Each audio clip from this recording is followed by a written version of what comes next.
Like and subscribe and click the bell icon to get new video updates. Pope calls for peace in Ukraine on Easter of war, warns against nuclear threat. Pope Francis, in an Easter address delivered to tens of thousands of worshippers in the Vatican's St. Peter's Square, called for peace for war-torn Ukraine, and for caution over conflict that could lead to nuclear war.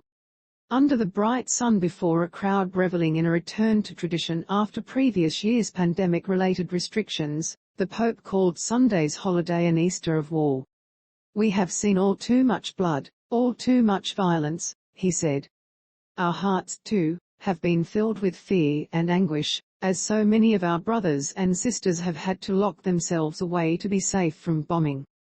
Let us all commit ourselves to imploring peace, from our balconies and in our streets," he said, in a plea for people to take up the cause. May the leaders of nations hear people's plea for peace. He cited a line from a 1955 manifesto by physicist Albert Einstein and philosopher Bertrand Russell, in which scientists and thinkers warn of the risks posed by nuclear weapons, writing, "Shall we put an end to the human race, or shall mankind renounce war?"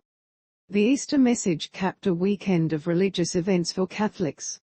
Orthodox Christians in Ukraine and elsewhere celebrate Easter on April 24.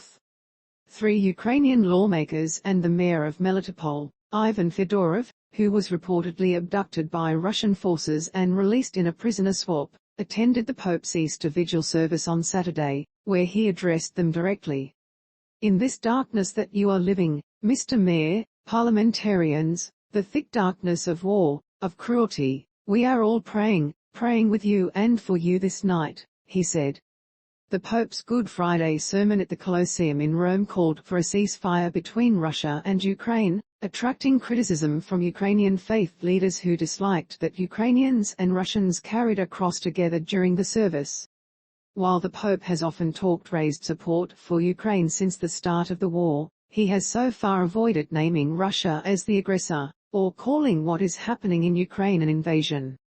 His Easter Sunday address was no exception. He said Ukraine was dragged into a cruel and senseless war, but did not say by whom. He mentioned Ukraine and Ukrainians by name, but not Russia. The message highlighted the consequences of war for Ukraine and its people, especially the millions of refugees and internally displaced people, the divided families, the elderly left to themselves, the lives broken and the cities razed. "I see the faces of the orphaned children fleeing from the war," Francis said. "As we look at them, we cannot help but hear their cry of pain, along with that of all those other children who suffer throughout our world, those dying of hunger or lack of medical care, those who are victims of abuse and violence, and those denied the right to be born." He praised European nations for opening their doors to Ukrainian refugees, but said the same welcome should be extended to other vulnerable people fleeing conflicts elsewhere. He raised his hopes for a peaceful resolution to other conflicts around the world. The Pope ended his address with a call for peace. "Peace is possible. Peace is a duty. Peace is everyone's primary responsibility."